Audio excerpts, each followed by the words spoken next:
이르되 큰 은총을 받은 사람이여 두려워하지 말라 평안하라 강건하라 강건하라.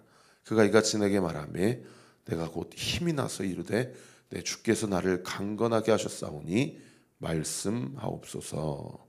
다니엘 10장 19절 말씀입니다.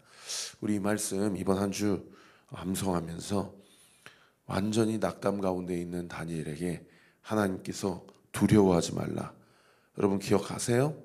말씀 가운데 처음으로 하신 말씀, 제가 지난달에 설교했는데 두려워하지 말라라고 말씀하시고, 그리고 평안하라라고 말씀하시고, 강건하라 강건하라 말씀하신 그 하나님 말씀 의지해서 다니엘이 그 말씀 듣고 곧 힘이 나서 내 주께서 나를 강건하게 하셨사오니 말씀하옵소서라고 하셨던 이 영적인 루틴.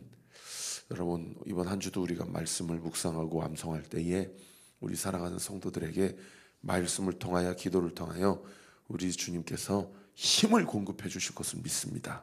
아멘. 아멘입니다. 우리 같이 한번 읽어볼까요? 시작.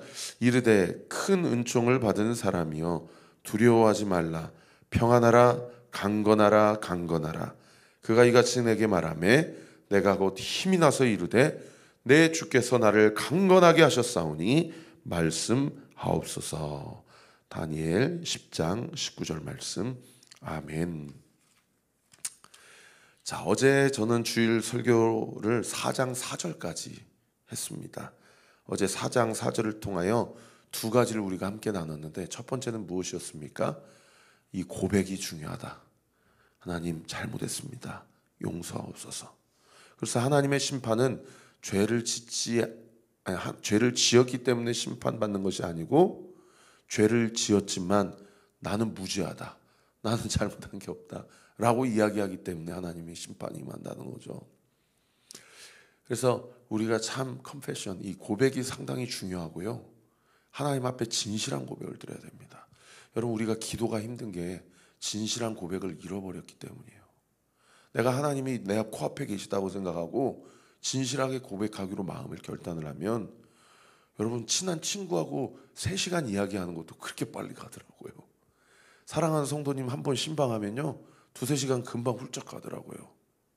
하나님께 고백하는 거, 그거 얼마나 기쁘고 하나님이 우리에게 주신 큰 특권인지 모릅니다. 아멘.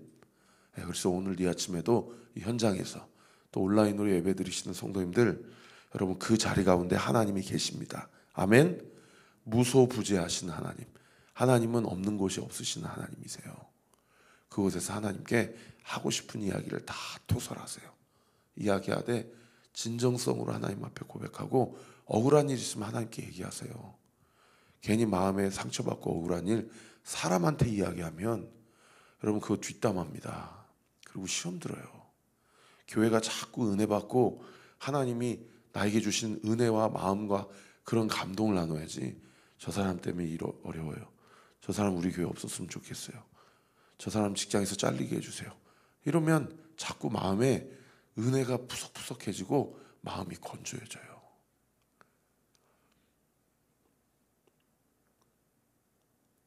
하나님, 그런 얘기는 하나님께만 하세요.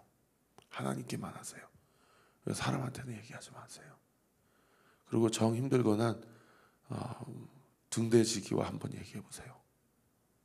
우리 교회는 이제 등대지기를 중심으로 함께 가기로 결단을 했으니까, 여러분들이 어떤 일이 있을 때 바로 저한테 찾아오는 것도 좋지만 여러분 먼저 등대지기를 한번 얘기해보고, 그러고도 안 되면 등대지기에 동의를 얻고 저한테 오세요. 그래서 그렇게 질서 있게 사람 찾아가서 뒷담화하고 그렇게 하지 말고, 먼저 하나님께 무릎 꿇고 하나님께 얘기할 때 제가 분명히 여러분에게 선포합니다. 하나님이 다 들으세요. 하나님이 절대 귀막지 않으세요. 그리고 두 번째는 뭐였습니까? 회개에 합당한 열매 이후에 어떻게 해야 된다고 그랬어요? 구체적인 실천이 있어야 된다고 말씀드렸죠. 그래서 제일 중요한 게 뭐냐? 구체적 실천을 하기 위해서는 마음의 할례를 받아야 된다. 마음을 요한계시록 3장 20절 고백처럼 주님이 마음의 문을 자꾸 두드리세요. 오늘 이 시간에도 두드리십니다. 마음의 문을 두드리시고 이렇게 내가 너의 마음 가운데 들어가도 되겠느냐고 그렇게 얘기하실 때 여러분 마음의 문을 활짝 여세요. 주님 앞에 활짝 열고 오늘 이 말씀이 우리 목사님이 무슨 심리학 강의하는 거 아니고 무슨 카운셀링 하는 거 아니고 진리의 말씀을 선포한다. 여러분 이 말씀 하나님이 하신 말씀임을 믿으십니까? 아멘입니까? 이거 제 이야기 아닙니다. 하나님의 말씀입니다. 마음의 문을 열면 예수님께서 우리의 마음 가운데 들어오세요. 그리고 우리 마음 가운데 있는 많은 더러운 것들, 꼬여있는 것들, 왜곡되어 있는 것들, 그리고 견고한 진들, 굳어져 있는 것들 하나님께서 다 뒤집어 엎어주세요. 기경해 주세요. 그래서 엎어주시고 상처난 분은 꼭 꼬매주시고 아프지만 지혈하기 위해서 눌러주시고 우리의 마음을 이렇게 안아주세요. 그래서 예수님이 도우시면은 우리의 마음 가운데 우리의 생각 가운데 당신의 통치와 주권이 임하고 우리의 마음과 생각이 하나님의 주권과 통치 아래서 질서정연하게 정돈되게 됩니다. 그렇게 될 때 어떻게 돼요? 사람에게 이야기할 때 잠깐의 유익이나 그런 어떤 위안과 비교할 수 없는 하나님이 주시는 생명과 평안이 있어요. 도둑이 오는 것은 도적질하고 죽이고 빼앗기려고 하는 것이지만 내가 너희에게 오는 것은 내가 너희에게로 생명을 주고 평안을 주고 더 잘되게 하고 내가 너와 함께 하려는 것이다. 하나님이 예수 그리스도께서 말씀하지 않았습니까? 여러분 그 말씀 붙잡고 우리가 회개할 것 회개하고 그리고 우리의 마음을 주님 앞에 활짝 열 때 하나님께서 우리의 마음의 할례를 받아주시고 인치시고 그리고 그 마음의 할례를 통하여 회개의 구체적인 합당한 열매 맺게 되어지는 은혜의 역사 있게 되기를 우리 구주 예수 그리스도 이름으로 축원합니다. 자, 그렇게 어제 본문 이후에 오늘 본문 5절부터 18절까지 쭉 보시면 비유적인 표현들이 상당히 많이 나오죠. 7절에 보세요. 사자가 그 수풀에서 올라왔다. 사자 동그라미. 나라들을 멸하는 자가 나왔다. 나라들을 멸하는 자 동그라미. 그 다음에 이제 11절에 보시면은 그때에 이 백성과 예루살렘에 전할 자가 있어서 이 전할 자는 예레미야를 얘기하죠. 뜨거운 바람이 광야에 있는 헐벗은 산에서 내 딸 백성에게 불어온다. 이 뜨거운 바람 동그라미. 그리고 12절에 보시면은 이보다 더 강한 바람 동그라미. 그리고 또 13절에도 보시면 그가 구름같이 올라온다. 구름. 병거는 회오리 바람 동그라미. 말은 독수리보다 빠르다. 이런 더 강한 바람, 구름, 병거, 회오리 바람, 말 이런 것들. 또 16절에도 보세요. 너희는 여러 나라에 전하며 또 예루살렘에 알리기를 에워싸고 치는 자들, 에워싸고 치는 자들 동그라미. 그들이 먼 땅에서부터 와서 유다 성읍을 향하여 소리를 지르고 17절도 보시면 그들이 밭을 지키는 자 같이 밭을 지키는 자 동그라미. 이런 사자, 나라를 멸하는 자, 뜨거운 바람, 더 강한 바람, 구름, 병거, 말, 회오리 바람, 에워싸고 치는 자들, 밭을 지키고 있는 자들 이런 표현들 다 누구를 얘기합니까? 바벨론을 얘기하고 느부갓네살 왕을 얘기하는 거예요. 그러니까 북방에서부터 6절에 보시면 시온을 향하여 깃발을 세우라 도피하라 지체하지 말라 내가 북방에서 재난과 큰 멸망을 가져오라. 이 북방에서 오는 재난과 큰 멸망을 지금 예레미야의 입술을 통해서 예루살렘 이스라엘 백성에게 사자라든지 나라를 멸하는 자, 뜨거운 바람, 강한 바람, 구름, 병거, 말, 회오리 바람, 에워싸고 치는 자, 밭을 지키고 있는 자들 이런 표현들을 통해서 같은 표현을 여러 가지 표현으로 다시 이야기하고 다시 이야기해서 왜요? 이스라엘 백성이 그 당시 제일 두려운 게 뭐예요? 사자, 뜨거운 바람, 강한 바람은 중동 지방의 동쪽에서 오는 바람인데 이런 이 지금 태풍이 올라온다고 그러죠. 우리나라도요. 지금 베트남을 쓸고 올라오고 있다는데 이 당시 이스라엘 백성에게 이 뜨거운 가랑 강한 바람, 회오리 바람은 오늘날로 얘기하면은 그야말로 초특급 태풍인 거예요. 그냥 한번 쓸고 지나가면 그냥 1년 농사했던 거 다 그냥, 그리고 농사만 뿐만 아니라 그때 당시에는 무슨 지진 내진 설계가 돼 있는 건축물이었겠어요. 그냥 다 무너지는 거예요. 흙으로 지은 것들. 그러니까 이스라엘 백성에게 가장 두려운 게 뭐냐면 사자, 뜨거운 바람, 강한 바람, 병거, 말, 이런 것들이 오면 이제 고대 사회에서는 그냥 그야말로 피비린내 나는 일상의 생활을 완전히 잃어버린 엄청난 심판과 재앙이 들이닥친다는 거죠. 그러니까 예레미야 선지자가 뭐라고 얘기합니까? 이것이 어디서부터 온다? 북방에서 오는 것이고, 이렇게 우리가 심판받기로 결정되었다고 선언해 버립니다. 12절이 그 선언문인데 12절 우리 같이 한번 읽어보십시다. 시작. 이보다 더 강한 바람이 나를 위하여 오리니 이제 내가 그들에게 심판을 행할 것이다. 하나님이 심판을 작정하신 것을 예레미야 선지자를 통해서 지금 선언하고 있는 그런 본문이에요. 그리고 그렇게 심판받는 이유가 뭐냐? 17절과 18절에 기록되어 있는데요. 여러분, 이 말씀 우리에게 좀 찔림이 있기를 바랍니다. 17절 18절 같이 읽어볼까요? 시작. 그들이 밭을 지키는 자같이 예루살렘을 에워싸나니 이는, 거기 줄 치세요, 그가 나를 거역했기 때문이니라. 여호와의 말씀이니라. 18절. 내 길과 행위가 이 일들을 부르게 하였나니 이는 내가 악함이라. 그 고통이 내 마음에까지 미치느니라. 제가 오늘 말씀 준비하면서 이 두 부분이 참 마음이 찔리더라고요. 어떤 부분이냐면 17절에 그가 나를 거역했기 때문이다. 18절에 네 길과 행위가 이 일을 부르게 하였다. 이는 네가 악하기 때문이다.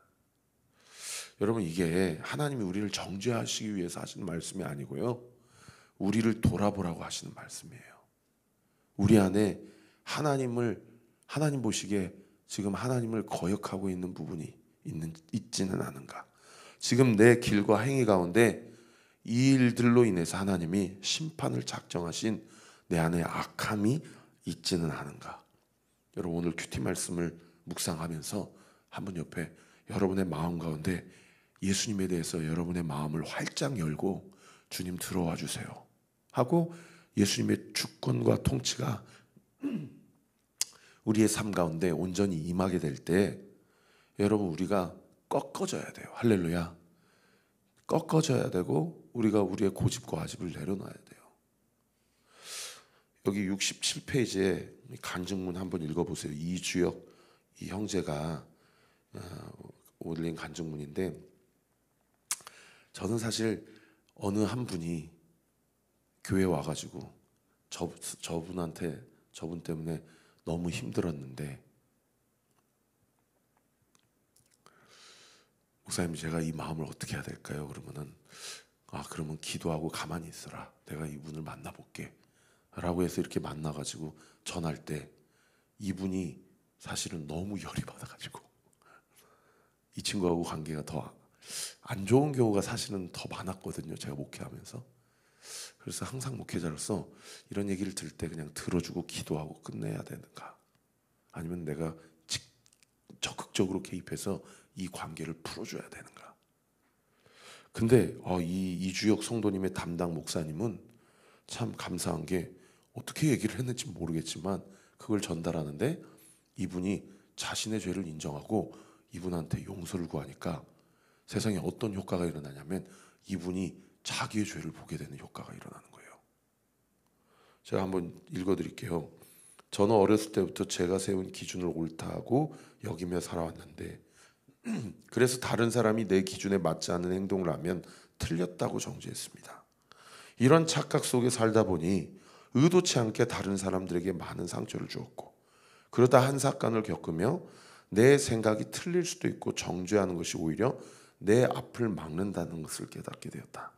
어느 날 교회에서 한 지체와의 갈등이 생겼는데 나는 아무 잘못이 없는데 상대방이 오해해서 생긴 일이라고 생각했습니다. 그래서 그의 잘못을 지적하고 사과를 받아야 되겠다고 마음을 먹었는데 그러다 문득 오히려 갈등이 더 깊어지지 않을까 걱정되어 목사님께 상담을 요청했습니다. 제 이야기를 다 들으신 목사님은 자신이 먼저 그 지체와 이야기해 볼 테니 기다려달라고 하셨습니다. 그리고 며칠 뒤 그 지체로부터 문자 메시지가 왔는데 거기에는 미안하다는 내용뿐만 아니라 자기에 대한 이야기와 저에 대한 깊은 이해의 말이 담겨져 있었습니다. 제가 지적하고 화냈다면 절대 받을 수 없는 진심 어린 내용이었습니다. 이 사건 이후로 저는 그와 훨씬 더 친해졌고, 그러면서 그동안 내가 옳다고 여긴 신념이 나와 다른 사람과의 관계를 막는 장애물이라는 생각이 들며 내가 틀렸구나 인정하게 되었습니다. 이렇게 나의 약한 모습이 보이니 교회를 떠난 친동생들과 믿지 않는 친구들을 전도하는 것이 두려워졌습니다. 그리고 이런 상황 자체가 그동안 내 마음대로 남을 정죄하는 것에 대한 심판이라는 생각이 들었습니다. 이제는 내가 틀리고 하나님만이 100% 옳으시다라는 것을 인정하고 나만 옳다고 여기며 남을 정죄하던 저의 죄를 회개하게 됩니다. 앞으로 사람을 죽이는 말을 하던 제 입이 씻어져 사람을 살리는 구원의 입이 되기를 기도합니다. 그러면서 밑에 적용하기에 구체적으로 무엇을 결단했냐면 다른 사람을 정죄하는 마음이 올라오면 입을 다물고 자리를 피하겠다. 그리고 동생과 친구들을 전도할 때 그들을 정죄했던 저의 잘못을 먼저 고백하고 사과하겠다. 상당히 구체적인 적용 아닙니까? 사실 우리 교회도요, 이제 사람들이 많아지면은요, 이 자기의 생각의 패턴과 또 신앙의 패턴을 가지고 이 서로 간에 이제 부딪히는 일들이 우리 교회도 이제 앞으로 얼마든지 많이 있을 수 있거든요. 그리고 우리 교회뿐만 아니라 우리 성도님들 각 가정에서도 직장에서도 이런 일들이요 하루에도 허다하게 올라옵니다. 그럴 때 우리는 어떻게 해야 됩니까? 하나님이 오늘 말씀에 뭐라고 얘기해요?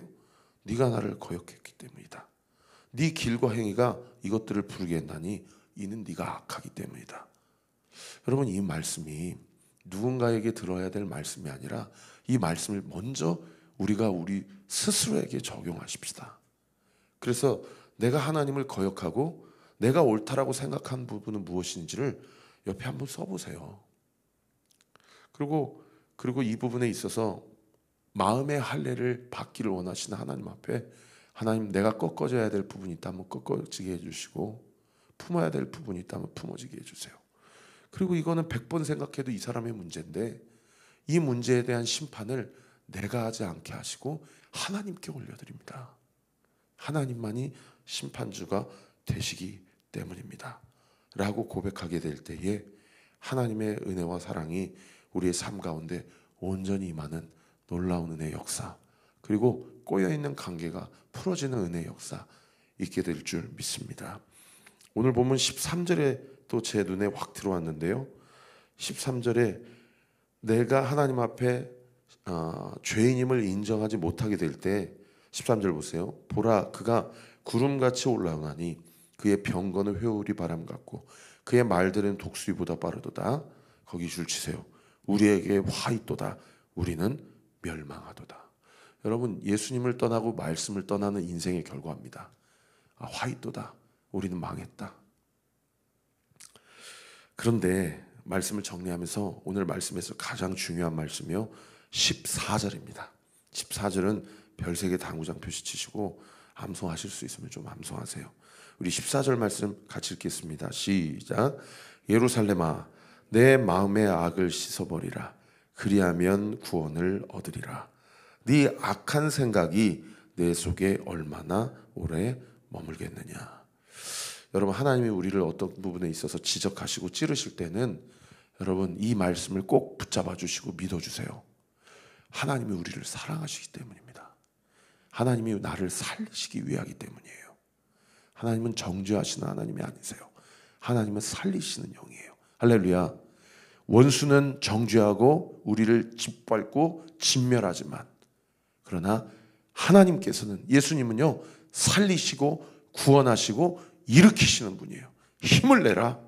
내가 너를 강건하게 하리라 말씀하시면 그 말씀 붙잡고 다니엘처럼 말씀하옵소서, 내가 힘을 내겠습니다 얘기하는 것이, 그것이 참된 신앙인이고 그것이 믿음입니다. 오늘 14절 말씀에 뭐라고 얘기합니까?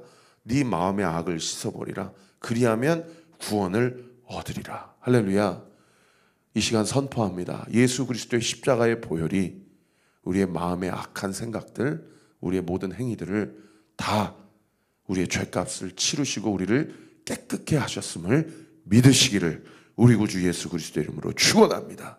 그러므로 오늘 이 아침에도 주님 앞에 기도하십시다. 하나님, 예수의 보혈로 우리를 씻겨주옵소서. 예수의 보혈로 우리의 가정을 세워주시고, 예수 보혈의 능력으로 우리의 직장을 살려주시고, 예수 부활의 능력으로 오늘 이 하루도 나와 동행하여 주옵소서. 믿고 주님 앞에 기도하며 간구할 때 꼬여있는 관계, 마음의 상처, 우리의 가정과 직장의 모든 열려져야 될 그 인생의 문, 예수님의 십자가의 보혈의 능력과 부활의 능력으로 우리 죄를 보게 하시고, 우리가 주 앞에 인정하며 자복하고 회개할 때 구체적인 회개에 합당한 열매 맺게 해주실 줄 믿으시기를 우리 구주 예수 그리스도의 이름으로 축원합니다. 기도하겠습니다. 아버지 하나님, 감사합니다. 오늘도 이 아침에 이 말씀 붙잡고 우리 안에 하나님을 거역했던 부분들, 우리의 행위와 우리의 인생의 길이 하나님의 심판을 부르게 하는 모든 일들 다 주님 앞에 회개하고 작업하며 구체적으로 돌이킬 수 있는 은혜의 역사 있게 하여 주옵소서. 아버지 하나님, 이 모든 일을 행하시고 이루시기 위하여 예수님께서 2000년 전에 십자가에서 모든 물과 피를 다 쏟으시고, 우리가 이제는 믿기만 한다면, 그리고 우리 마음의 문을 열고 주님 앞에 마음의 할례를 받기만 한다면 주께서 우리의 인생을 통치하시고 주께서 우리의 인생을 온전히 붙잡아 주셔서 우리로서는 할 수 없는 그 일을 주께서 우리의 삶을 통해 이루시고 확증해 주실 것을 믿습니다. 오늘도 그 믿음을 가지고 우리 사랑하는 성도들의 입술과 마음을 주장하여 주셔서 아버지, 우리 교회 안에 결코 성도 안에 마음의 상처나 갈등으로 인하여 주께서 우리 교회에게 주시는 평안과 기쁨과 희락을 누리지 못하는 일들이 없게 해주십시오. 그리고 우리 각자가 주 안에 온전히 하나가 되어 주님께서 이 교회를 통해서 하게 하실 모든 일들을, 그 사명을 오롯이 감당하는 저와 우리 모든 성도들 되게 하여 주옵소서. 주님, 오늘 사랑하는 성도들이 오늘 하루, 이번 한 주 감당해야 될 모든 스케줄 잘 감당하게 하셔서 작은 일이라도 이것이 하나님에게 나에게 주시는 사명임을 믿고, 가정에서 가사하는 일들까지, 직장에서 직장의 그 직장을 살리고 세우기 위해서 해야 될 모든 무거운 선택까지도 주께서 우리 성도들에게 힘과 지혜와 용기와 또 만남의 복을 허락해 주실 것을 믿사오니, 우리 성도들에게 이 시간 예수의 이름으로 명하노니 영적인 지혜와 용기와 힘과 만남의 복 부어지게 될 지어다.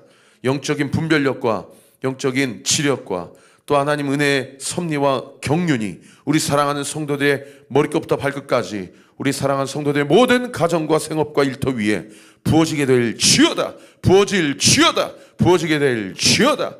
믿고 감사드리며 살아계신 예수 그리스도의 이름으로 기도하옵나이다. 아멘. 지금은 우리 구주 예수 그리스도의 은혜와 하나님의 사랑과 성령 하나님의 위로교통 충만하심이 주신 말씀 붙잡고 주님 앞에 부르짖어 기도하기로 결단하는 우리 사랑하는 온리교회 모든 성도들 머리 위에 지금으로부터 영원토록 함께 하시기를 간절히 축원하옵나이다. 아멘.